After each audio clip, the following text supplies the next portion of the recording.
सुनकर स्थानीय लोग मौके पर दौड़े और तत्काल सूचना पुलिस प्रशासन को भी दी गई। गनीमत ये रही है कि समय रहते बस को बाहर निकाल लिया गया, कोई अप्रिय घटना नहीं घटी।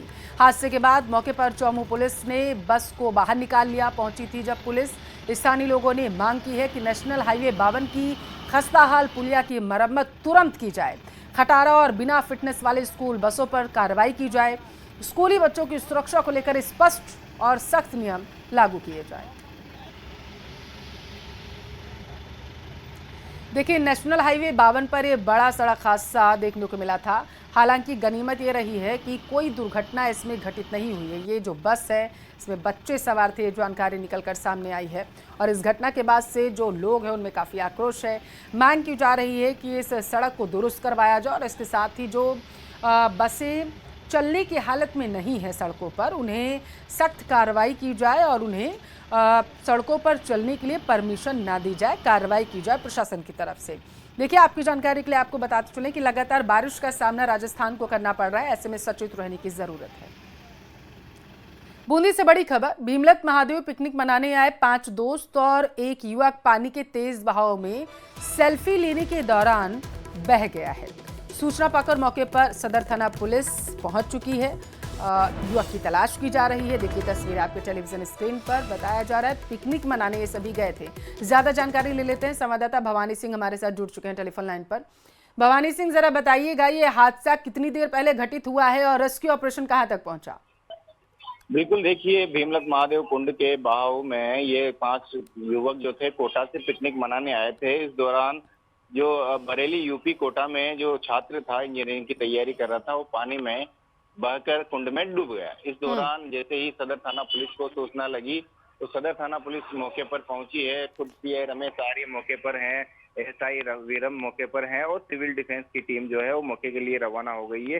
कुछ देर में वहां पर युवक को तलाशने के लिए रेस्क्यू ऑपरेशन चलाया जाएगा।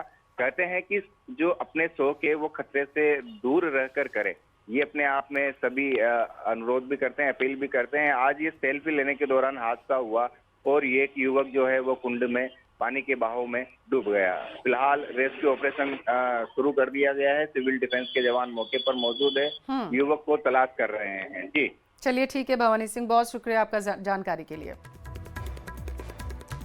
जयपुर के महारानी कॉलेज में 3 मजारों को लेकर चल रहा विवाद मंगलवार को फिर से गर्मा गया। कॉलेज के बाहर जुटे हिंदू संगठनों ने मजार हटाने की हुंकार भरी। कानून व्यवस्था बनाए रखने के लिए कॉलेज के बाहर पुलिस बल को तैनात कर दिया गया है। रिपोर्ट देखिए आप।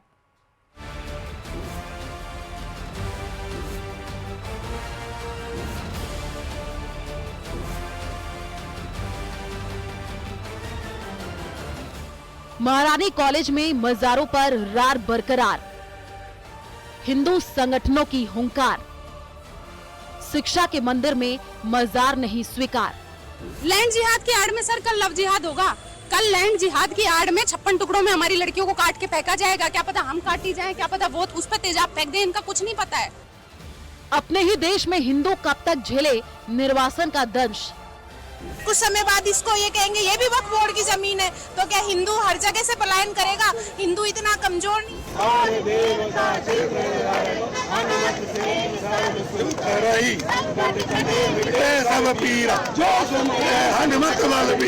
जय जय जय हनुमान गोसाई, कृपा करो गुरुदेव की नाई। यूं तो हनुमान चालीसा का पाठ मन की शांति, आत्मविश्वास में वृद्धि और संकटों से मुक्ति के लिए किया जाता है, लेकिन सड़क पर हनुमान चालीसा पढ़ने की नौबत भला क्यों आ गई? तस्वीरें राजधानी जयपुर की हैं। मंगलवार को महारानी कॉलेज के आगे धरोहर बचाओ संघर्ष समिति के लोग जुटे और कैंपस से मजारों को हटाने की मांग की। आक्रोशित लोगों ने कॉलेज के बाहर जय सियाराम के जयकारे लगाए और हनुमान चालीसा का सस्वर पाठ किया।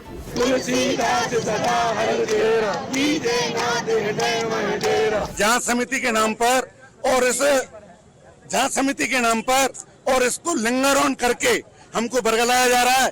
हम चाहते हैं कि 1 हफ्ते के अंदर अगर ये मजार नहीं हटाई जाती है या ऐसा ऑर्डर नहीं होता है तो हम बहुत बड़ा आंदोलन करेंगे। कुछ समय बाद इसको ये कहेंगे ये भी वक्फ बोर्ड की जमीन है, तो क्या हिंदू हर जगह से पलायन करेगा? हिंदू इतना कमजोर नहीं है कि हर चीज मुसलमानों को इसलिए छोड़ दे कि वो वक्फ बोर्ड की है या फिर वहाँ पे मजारे बनी है।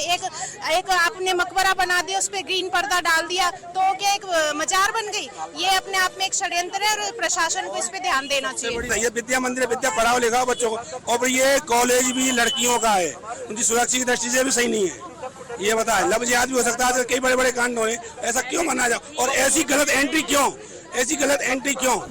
कानून व्यवस्था बनाए रखने के लिए कॉलेज के बाहर पुलिस बल तैनात किया गया है। बहरहाल लोग इस बात से भी आक्रोशित नजर आए, कॉलेज परिसर में 3 मजारें कैसे बन गई? कॉलेज प्रशासन ने मजारों पर ध्यान क्यों नहीं दिया? कॉलेज कैंपस की इन मजारों पर सबके अपने अपने दावे हैं।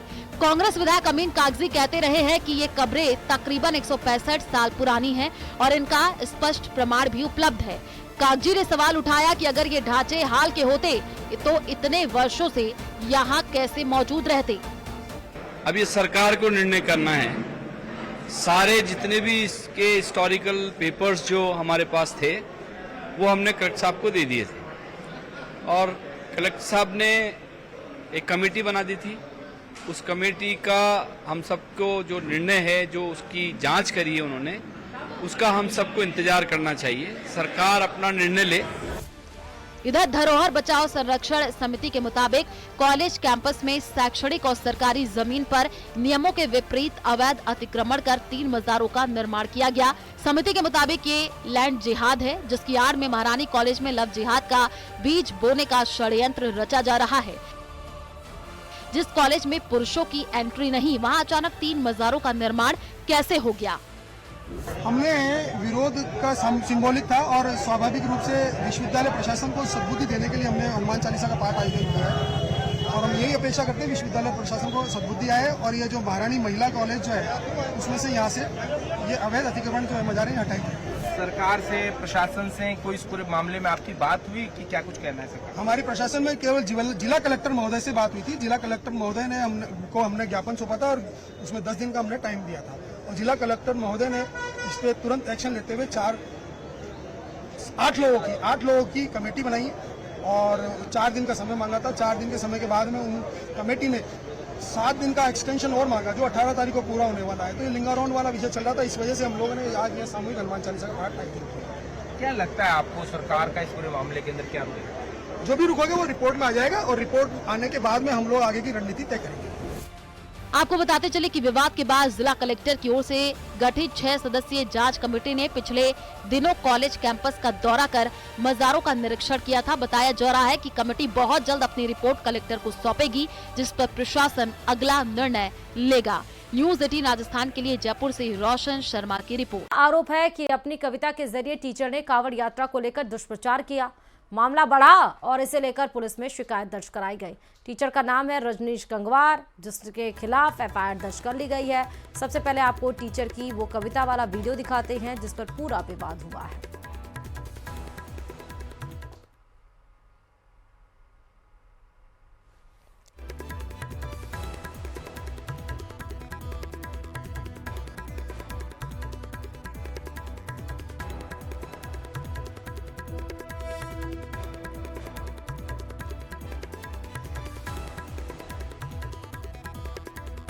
कावड़ लेने मत जाना, तुम ज्ञान का दीप जलाना।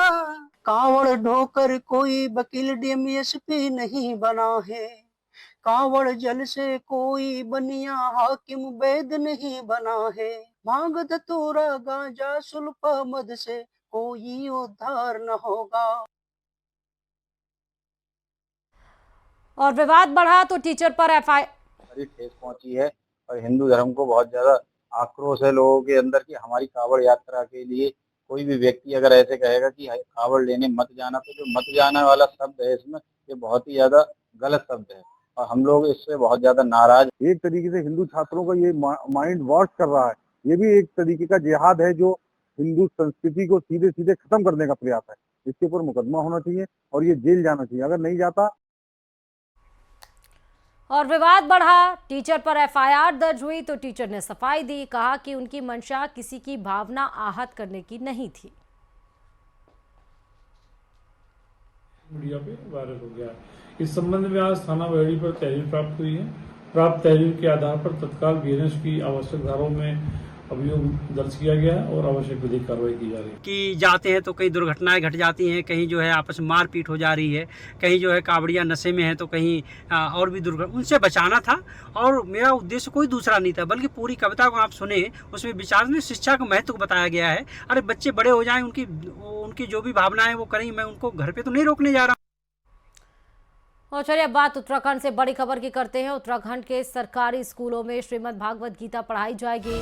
क्लास 6 से लेकर 12वीं तक के स्टूडेंट्स को गीता का पाठ पढ़ाया जाएगा। श्रीमद् भागवत गीता के अंश को संस्कृत के टीचर पढ़ाएंगे। शिक्षा विभाग की तरफ से आदेश जारी किया गया है। उत्तराखंड से इस वक्त की बड़ी खबर है। कक्षा 6 से लेकर 12वीं तक के अब क्लासेस में बच्चों को श्रीमद् भागवत गीता पढ़ाई जाएगी, उसके पाठ पढ़ाए जाएंगे। जो संस्कृत के टीचर होंगे वो श्रीमद् भागवत के पाठ बच्चों को पढ़ाएंगे। शिक्षा विभाग की तरफ से ये आदेश जारी किया गया है। शिक्षा विभाग की तरफ से आदेश जारी किया गया है।